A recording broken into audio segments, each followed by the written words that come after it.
ഈ വീഡിയോയിൽ നമ്മൾ physics chapter 3 the world of colours and വിഷൻ്റെ പാർട്ട് 3 വീഡിയോ ആണ് പഠിക്കാൻ പോകുന്നത്. ഇതിൽ ആദ്യം തന്നെ എന്താണ് പ്രൈമറി കളേഴ്സ് എന്ന് നമുക്ക് പഠിക്കാം. പ്രൈമറി കളേഴ്സിൽ 3 കളേഴ്സാണ് വരുന്നത്. ഏതൊക്കെയാണ്? Red, green, blue. എന്തുകൊണ്ടാണ് ഇവയെ പ്രൈമറി കളേഴ്സ് എന്ന് അറിയപ്പെടുന്നത്? അതായത് ഈ റെഡും ഗ്രീനും ബ്ലൂവും വെച്ചിട്ട് മറ്റ് പല കളേഴ്സിനെ നമുക്ക് ഉണ്ടാക്കാൻ പറ്റും. റെഡും ഗ്രീനും ബ്ലൂവും കമ്പൈൻ ചെയ്യുമ്പോൾ മറ്റ് കളേഴ്സിനെ നമുക്ക് പ്രൊഡ്യൂസ് ചെയ്യാൻ പറ്റും. എന്നാൽ മറ്റ് കളേഴ്സ് ഉപയോഗിച്ചിട്ട് നമുക്ക് ഈ 3 കളറിനെ ഉണ്ടാക്കാൻ പറ്റില്ല. അതുകൊണ്ട് ഇവ സ്റ്റാൻഡേർഡ് ആയിട്ട് നിൽക്കുന്നത് കൊണ്ട് റെഡും ഗ്രീനും ബ്ലൂവിനെയാണ് നമ്മൾ പ്രൈമറി കളേഴ്സ് എന്ന് വിളിക്കുന്നത്. ഈ ഒരു ഭാഗം വളരെ ഇമ്പോർട്ടൻ്റ് ആയ ഒരു പാർട്ടാണ്. പരീക്ഷയ്ക്ക് എന്തായാലും ഇതിന് ക്വസ്റ്റ്യൻസ് ഉണ്ടാവും. ഈ ഒരു ഫിഗർ നോക്കി, റെഡും ഗ്രീനും കമ്പൈൻ ഉണ്ടാവുന്ന കളറാണ് യെല്ലോ. അതേപോലെ തന്നെ റെഡും ബ്ലൂ ആണെങ്കിൽ മജന്ത ഉണ്ടാവുന്നു. അതേപോലെ ബ്ലൂവും ഗ്രീനും ആണെങ്കിൽ സിയാൻ ഉണ്ടാവുന്നു. അപ്പോൾ ഈ ഒരു പെട്ടികളിൽ എന്തെങ്കിലും പഠിച്ചിരിക്കണം. റെഡും ഗ്രീനും വരുമ്പോൾ യെല്ലോ ഉണ്ടാവുന്നു, റെഡും ബ്ലൂ ആണെങ്കിൽ മജന്ത, ബ്ലൂവും ഗ്രീനും ആണെങ്കിൽ സിയാൻ. ഇനി ഈ പ്രൈമറി കളേഴ്സ് കൂടി ചേരുമ്പോൾ പരീക്ഷയ്ക്ക് ക്വസ്റ്റ്യൻ വരും. ഈ പ്രൈമറി കളേഴ്സ് കൂടി ചേരുമ്പോൾ എന്ത് നിറമാണ് നമുക്ക് കിട്ടുന്നത്? അവിടെ ഇത് മൊത്തം കൂടി ചേരുമ്പോൾ വൈറ്റ് ലൈറ്റ് ആണ് കിട്ടുന്നത്. ഇമ്പോർട്ടൻ്റ് ആണ് കേട്ടോ. പരീക്ഷയ്ക്ക് ചിലപ്പോൾ പ്രൈമറി കളേഴ്സ് എന്നേ പറയുള്ളൂ. പ്രൈമറി കളേഴ്സ് 3 എണ്ണാന്ന് ഓർത്തിരിക്കുക. അത് ഏതൊക്കെയാണ്? റെഡും ഗ്രീനും ബ്ലൂവും. അപ്പോൾ ഇവ കമ്പൈൻ ചെയ്യുമ്പോൾ നമുക്ക് കിട്ടുന്ന നിറം എന്ന് പറയുന്നത് വൈറ്റ് ലൈറ്റ് ആയിരിക്കും. കണ്ട, in the region where red, green, blue colours of the same intensity, ഈ 3 പേരും സെയിം ഇൻറ്റൻസിറ്റി ഉള്ളത് കൊണ്ട് വൈറ്റ് ലൈറ്റ് നമുക്ക് ഫോം ചെയ്യും. The region where red and green combine appears as yellow. The part where green and blue combine appears as cyan. And the part where red and blue combines appears as magenta. ഇതിനൊരു code ഉണ്ട്. അതുപോലെ RGBYMC എന്ന് പറഞ്ഞിട്ട് ഒരു code ഞാനിവിടെ എഴുതിയിട്ടുണ്ട്. അത് നന്നായി പഠിക്കുക. ആ ഒരു റെഡും ഗ്രീനും ഫോം ചെയ്യുന്നത് യെല്ലോക്കാണ്. ഗ്രീനും ബ്ലൂ ആണെങ്കിൽ സിയാൻ, റെഡും ബ്ലൂ ആണെങ്കിൽ മജന്ത. ഈ ഒരു കോഡ് നന്നായിട്ട് പഠിക്കുക. ഈ ഒരു പാരഗ്രാഫ് നോക്കി, not only white light but all other coloured lights can also be created using red, green and blue light. ഈ റെഡും ഗ്രീനും ബ്ലൂവും ഉപയോഗിച്ചിട്ട് വൈറ്റ് ലൈറ്റ് മാത്രമാണ് പ്രൊഡ്യൂസ് ചെയ്യുന്നത്? ഇല്ല, മറ്റ് കളേഴ്സ് നമുക്ക് ഈ 3 കളേഴ്സ് വെച്ച് ഉണ്ടാക്കാൻ പറ്റും. അപ്പോൾ അതുകൊണ്ടാണ് ഇതിനെ പ്രൈമറി കളേഴ്സ് ഓഫ് ലൈറ്റ് എന്ന് അറിയപ്പെടുന്നത്. അപ്പോൾ പരീക്ഷയ്ക്ക് ചോദിക്കും, which are the primary colours of light? ഏതൊക്കെയാണ്? Red, green and blue. ഇനി the coloured light formed by the combining of any 2 primary colour. 2 primary colour കൂടി ചേരുമ്പോൾ നമുക്കറിയാം ഏതൊക്കെയാണ്. ഇപ്പോൾ മുമ്പ് പഠിച്ച റെഡും ഗ്രീനും കൂടി ചേർന്നിട്ടാണ് ഈ യെല്ലോ ഉണ്ടായിരുന്നത്. അപ്പോൾ റെഡും ഗ്രീനും എന്ന് പറയുന്നത് പ്രൈമറി കളറാണ്. ഉണ്ടായ യെല്ലോ എന്ന് പറഞ്ഞത് സെക്കൻഡറി കളറാണ്. അപ്പോൾ ഇവിടുത്തെ സെക്കൻഡറി കളർ ഏതൊക്കെയാണ്? യെല്ലോ, മജന്ത, സിയാൻ എന്നൊക്കെ അറിയപ്പെടുന്നത് സെക്കൻഡറി കളേഴ്സ്. ഈ കളേഴ്സിനൊക്കെ സെക്കൻഡറി കളേഴ്സ് എന്നാണ് അറിയപ്പെടുന്നത്. ഇത്രയും കാര്യങ്ങൾ പഠിച്ചു കഴിഞ്ഞാൽ നിങ്ങൾക്ക് ഈസി ആയിട്ട് ഈ ക്വസ്റ്റ്യൻസിന് ആൻസർ ചെയ്യാൻ പറ്റും. ഈ ക്വസ്റ്റ്യൻസ് നോക്കി, ഫൈൻഡ് ദ സെക്കൻഡറി കളേഴ്സ്. ഏതൊക്കെയാണ് സെക്കൻഡറി കളേഴ്സ് വരുന്നത്? Magenta, yellow and cyan. ഇനി what are the primary colours in yellow light? Yellow ലൈറ്റിലുള്ള പ്രൈമറി കളേഴ്സ് നമുക്കറിയാം റെഡും ഗ്രീനുമാണ് യെല്ലോ ലൈറ്റിലുള്ള primary colours. Which colour will be obtained when yellow light is combined with the primary colour that is not present in yellow? അതായത് yellow light കിട്ടണമെങ്കിൽ നമുക്ക് എന്തൊക്കെ combine ചെയ്യണം? റെഡും ഗ്രീനും കമ്പൈൻ ചെയ്യണം. അവിടെ ഇല്ലാത്ത പ്രൈമറി കളർ, യെല്ലോ ലൈറ്റ് ഉണ്ടാക്കാൻ വേണ്ടി നമ്മൾ ഉപയോഗിക്കാത്ത പ്രൈമറി കളർ ഏതാണ്? ബ്ലൂ. നന്നേ പഠിച്ചവർക്ക് എളുപ്പത്തിൽ ആൻസർ ചെയ്യാൻ പറ്റും. ആ ഇല്ലാത്ത കളർ, പ്രൈമറി കളർ ഏതാണ്? ബ്ലൂ ആണെന്ന്. ഈ ഒരു ബോക്സ് ശ്രദ്ധിച്ച് നോക്കി, the yellow light from A sodium vapour lamp. നമ്മൾ മുമ്പ് പഠിച്ചിട്ടുണ്ടായിരുന്നു, ഒരു സോഡിയം വേപ്പർ ലാമ്പിൽ നിന്ന് വരുന്ന ലൈറ്റ് എന്ന് പറയുന്നത് യെല്ലോ ലൈറ്റാണ്. ഇമ്പോർട്ടൻ്റ് ആണ് കേട്ടോ. അതുപോലെ നിയോൺ ലാമ്പിൽ ഉപയോഗിക്കുന്ന ലൈറ്റ് ഏതാണ്? ഓറഞ്ച് ആണ്. ഇതൊന്നും കോമ്പോസിറ്റ് ലൈറ്റിന് എക്സാമ്പിൾ അല്ല. ഇതൊന്നും കോമ്പോസിറ്റ് ലൈറ്റ് അല്ല. ഇനി ഈ കോമ്പോസിറ്റ് ലൈറ്റ് അല്ല എന്നതുകൊണ്ട് ഈ യെല്ലോ ലൈറ്റ് ഒരു സോഡിയം വേപ്പർ ലാമ്പിൻ്റെ അടുത്ത് ഒരു റെഡ് ഒബ്ജക്റ്റോ ഗ്രീൻ ഒബ്ജക്റ്റോ കൊണ്ടുവയ്ക്കുമ്പോൾ അത് എന്തായിട്ട് അപ്പിയർ ചെയ്യുന്നു? ആ ഒബ്ജക്റ്റ് എന്ന് പറഞ്ഞത് ഇരുണ്ട നിറത്തിൽ അഥവാ ഡാർക്കായിട്ടേ നമുക്ക് കാണാൻ പറ്റുള്ളൂ. പരീക്ഷയ്ക്ക് വരുന്നൊരു ക്വസ്റ്റ്യൻ ആണ്, ഒരു റെഡ് ഒബ്ജക്റ്റ് ഒരു സോഡിയം വേപ്പർ ലാമ്പിന് മുമ്പിൽ കൊണ്ടുവയ്ക്കുമ്പോൾ ആ റെഡ് ഒബ്ജക്റ്റ് എന്ത് കളറിലാണ് അപ്പിയർ ആവുന്നത്? അത് ഡാർക്കായിട്ടാണ് അപ്പിയർ ചെയ്യുന്നത്, അഥവാ ഇരുണ്ട നിറത്തിലാണ് അത് അപ്പിയർ ചെയ്യുന്നത്. അപ്പോൾ ഇത് മനസ്സിലാക്കി പഠിച്ചു കഴിഞ്ഞാൽ ഇങ്ങനത്തെ ക്വസ്റ്റ്യൻസിന് ഈസി ആയിട്ട് നിങ്ങൾക്ക് ആൻസർ ചെയ്യാൻ പറ്റും. ഇനി ഒരു സെക്കൻഡറി കളറും ഒരു പ്രൈമറി കളറും കൂടി ചേരുമ്പോൾ നമുക്ക് കിട്ടുന്നതാണ് വൈറ്റ് ലൈറ്റ്. നമ്മൾ മുമ്പ് പഠിച്ചിട്ടുണ്ടായിരുന്നു 3 primary colour red, green, blue കൂടി ചേരുമ്പോൾ നമുക്ക് കിട്ടുന്നത് വൈറ്റ് ലൈറ്റ് ആണ്. എന്നാൽ ഒരു സെക്കൻഡറി കളറും ഒരു പ്രൈമറി കളറും കൂടി ചേരുമ്പോഴും നമുക്ക് വൈറ്റ് ലൈറ്റ് കിട്ടും. സച്ച് പെയേഴ്സ്, ആ പെയേഴ്സിനെ നമ്മൾ വിളിക്കുന്ന പേരാണ് കോംപ്ലിമെൻ്ററി കളർ. കോംപ്ലിമെൻ്ററി കളറിൽ എത്ര കളേഴ്സ് ഉണ്ടായിരിക്കും?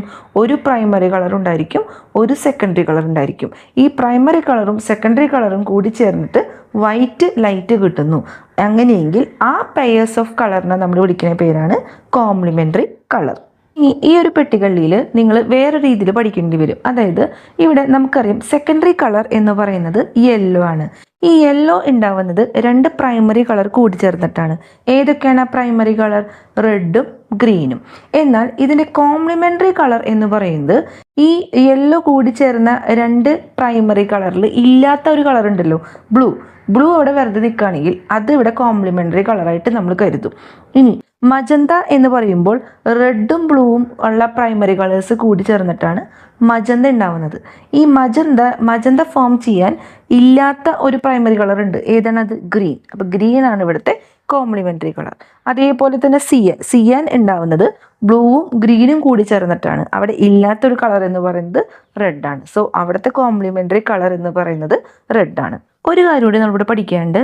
Colours and dye. സാധാരണ പ്രൈമറി കളർ എന്ന് പറയുന്നത് റെഡും ഗ്രീനും ബ്ലൂ ആണ്. അതേപോലെ സെക്കൻഡറി കളർ എന്ന് പറയുന്നത് സിയാൻ, മജന്ത, യെല്ലോ. എന്നാൽ ഡൈസിൻ്റെ കാര്യത്തിൽ അങ്ങനെയല്ല. ഈ സെക്കൻഡറി കളറായ സിയാനും മജന്തയും യെല്ലോ ആണ് ഈ ഡൈസിൽ പ്രൈമറി കളേഴ്സായിട്ട് നമ്മൾ എണ്ണുന്നത്. അത് കണ്ട, സിയാനും യെല്ലോ മജന്തയും അതാണ് ഈ ഡൈസിൽ പ്രൈമറി കളർ. അപ്പോൾ പരീക്ഷയ്ക്ക് ചോദിക്കും, in the case of dyes which are the primary colours. അപ്പോൾ പ്രൈമറി കളർ എന്ന് കാണുമ്പോൾ തന്നെ നമ്മൾ റെഡും ഗ്രീനും ബ്ലൂ അങ്ങോട്ട് എഴുതി വയ്ക്കും. പക്ഷേ ഇവിടെ എന്തിൻ്റെ കാര്യമാണ് ചോദിച്ചേക്കുന്നത്? ഡൈസിൻ്റെ കാര്യത്തിൽ പ്രൈമറി കളർ എന്ന് പറയുന്നത് സിയാനും യെല്ലോ മജന്തയാണ്. അപ്പോൾ ഡൈ ഒപ്റ്റൈൻഡ്, ഈ ഒരു കാര്യം കൂടി നന്നായി പഠിച്ചിരിക്കണം. സിയാനും യെല്ലോ മജന്തയും കൂടി ചേരുമ്പോൾ നമുക്ക് ഡാർക്ക്, ഇരുണ്ട ഒരു കളറാണ് കിട്ടുന്നത്. ഡൈ ഒപ്റ്റൈൻഡ്, ആ ഡൈ, അവിടെയുള്ള ഡൈ ഏതായിരിക്കും? ഡാർക്ക് ആയിരിക്കും. ഇനി സിയാനും യെല്ലോ ആണെങ്കിൽ അവിടെ കിട്ടുന്നത് ഗ്രീൻ ആയിരിക്കും. സിയാനും മജന്ത ആണെങ്കിൽ ബ്ലൂ ആയിരിക്കും. യെല്ലോ മജന്ത ആയിരുന്നു റെഡ് ആയിരിക്കും. അപ്പോൾ എളുപ്പവഴി ഇവിടെ ഒരു സംഭവം ഉണ്ട്. നമ്മൾ സിയാനും യെല്ലോയും കൂടി ചേരുമ്പോൾ സിയാനിൽ നമ്മൾ എന്തൊക്കെ കളർ ഉപയോഗിക്കുന്നുണ്ട്? ബ്ലൂവും ഗ്രീനും. യെല്ലോയിൽ എന്ത് കളർ ഉപയോഗിക്കുന്നുണ്ട്? ഗ്രീനും റെഡും. അപ്പോൾ ഇവിടെ കൂടുതൽ വരുന്നത് ഗ്രീൻ ആയതുകൊണ്ട് കണ്ട, സിയാനും യെല്ലോയും കൂടി ചേരുമ്പോൾ ഗ്രീൻ കിട്ടുന്നു. ഇനി സിയാനും മജന്ത ആണെങ്കിലോ, സിയാനിൽ വരുന്നത് ബ്ലൂവും ഗ്രീനാണ്, മജന്തയിൽ വരുന്നത് ബ്ലൂവും റെഡുമാണ്. അപ്പോൾ രണ്ട് സ്ഥലത്തും ബ്ലൂ വരുന്നുണ്ട്. സോ ഇവിടെ ബ്ലൂ കിട്ടും. ഇനി യെല്ലോ മജന്ത ആണെങ്കിലോ, യെല്ലോയിൽ ഗ്രീനും റെഡും വരുന്നുണ്ട്, മജന്തയിൽ ബ്ലൂവും റെഡും വരുന്നുണ്ട്. അപ്പോൾ ഇവിടെ കോമൺ ആയിട്ട് വരുന്ന റെഡ് എഴുതുക. അപ്പോൾ അങ്ങനെ ഒരു ട്രിക്കും കൂടി ഇതിലുണ്ട്. ഇനി primary dyes are used in. Primary dyes എന്ന് പറയുമ്പോൾ ഏതൊക്കെയാണ് പ്രൈമറിയിൽ വരുന്നത്? Cyan, yellow and magenta. ഈ പ്രൈമറി ഡൈസ് എന്തിലൊക്കെ ഉപയോഗിക്കുന്നുണ്ട്? പെയിൻറ്റിങ്ങിൽ ഉപയോഗിക്കുന്നുണ്ട്, പ്രിൻറ്റിങ്ങിൽ ഉപയോഗിക്കുന്നുണ്ട്. അതുപോലെ തന്നെ ആ പ്രിൻറ്റിങ്ങിൽ ബ്ലാക്ക് ഡൈയും ഉപയോഗിക്കുന്നുണ്ട്. Black dye is also used. അപ്പോൾ ഈ ഒരു കാര്യങ്ങൾ കൂടി നിങ്ങൾ നന്നായിട്ട് പഠിക്കുക. അടുത്തൊരു ടോപ്പിക്കാണ് പെർസിസ്റ്റൻസ് ഓഫ് വിഷൻ. നമ്മൾ മുമ്പ് പഠിച്ചിട്ടുണ്ടായിരുന്നു സൗണ്ട് വേഴ്സിൽ പെർസിസ്റ്റൻസ് ഓഫ് ഇയറിംഗ്. അതായത് നമ്മൾ ഒരു ശബ്ദം കേട്ടതിന് ശേഷം 1/10 സെക്കൻഡ്, ഒരു സെക്കൻഡിൻ്റെ 10 ഭാഗം നമ്മുടെ ഇയറിൽ തങ്ങി നിൽക്കുന്നു നമ്മൾ പഠിച്ചിട്ടുണ്ടായിരുന്നു. അതേപോലെ തന്നെയാണ് persistence of vision. When we quickly remove an object from the world of vision. നമ്മളൊരു ഒബ്ജക്റ്റ് കണ്ടതിന് ശേഷം ആ ഒബ്ജക്റ്റ് പെട്ടെന്ന് നമ്മുടെ കൺമുമ്പിൽ നിന്ന് മാറ്റുകയാണെങ്കിൽ പോലും ഒരു സെക്കൻഡിൻ്റെ, അതായത് സെക്കൻഡിൻ്റെ 16 ഭാഗം നമ്മുടെ കണ്ണിൽ അത് തങ്ങി നിൽക്കും. ആ കാഴ്ച നമുക്ക് മറിയില്ല. അതിന് നമ്മൾ വിളിക്കുന്ന പേരാണ് persistence of vision. Persistence of hearing എന്ന് പറയുമ്പോൾ 1/10 ഓഫ് എ സെക്കൻഡ് ആണെങ്കിൽ പെർസിസ്റ്റൻസ് ഓഫ് വിഷൻ എന്ന് പറഞ്ഞത് 1/16 ഓഫ് എ സെക്കൻഡ് ആയിരിക്കും. ഇമ്പോർട്ടൻ്റ് ആണ് കേട്ടോ ഈ ഒരു ക്വസ്റ്റ്യൻ. പെർസിസ്റ്റൻസ് ഓഫ് ഇയറിംഗും പെർസിസ്റ്റൻസ് ഓഫ് വിഷനും അങ്ങോട്ടും ഇങ്ങോട്ടും മാറിപ്പോവരുത്. അടുത്ത് നമ്മൾ പഠിക്കാൻ പോകുന്നത് ന്യൂട്ടൺസിൻ്റെ കളർ ഡിസ്കിനെ കുറിച്ചിട്ടാണ്.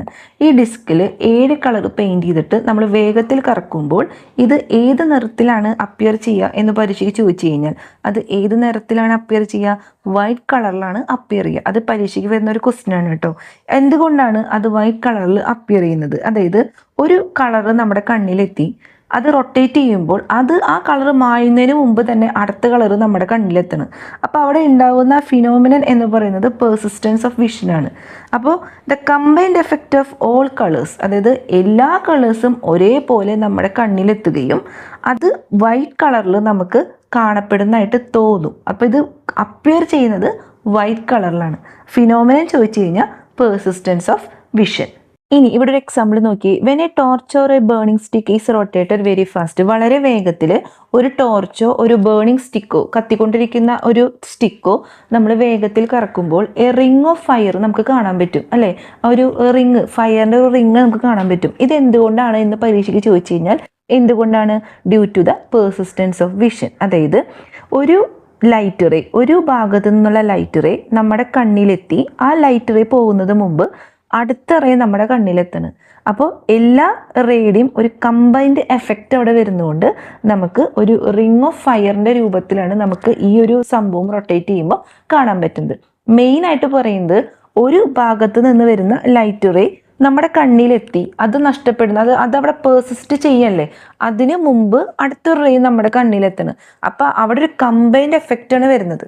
അപ്പോൾ മെയിനായിട്ട് ഒരു ക്വസ്റ്റ്യൻ ഇവിടെ ചോദിക്കുകയാണ്, എന്തുകൊണ്ടാണ് ഇവിടെ റിംഗ് ഓഫ് ഫയർ കാണപ്പെടുന്നതെന്ന് ചോദിച്ചു കഴിഞ്ഞാൽ, ആ ഫിനോമിനൻ ചോദിച്ചു കഴിഞ്ഞാൽ due to the persistence of vision. നിങ്ങൾക്ക് ഈ വീഡിയോ ഇഷ്ടപ്പെട്ടാൽ ലൈക്ക് ചെയ്യാനും സബ്സ്ക്രൈബ് ചെയ്യാനും മറക്കരുത്. മാക്സിമം നിങ്ങളെല്ലാവരും നിങ്ങളുടെ ഫ്രണ്ട്സിലേക്കൊക്കെ ഈ വീഡിയോ ഷെയർ ചെയ്യണേ.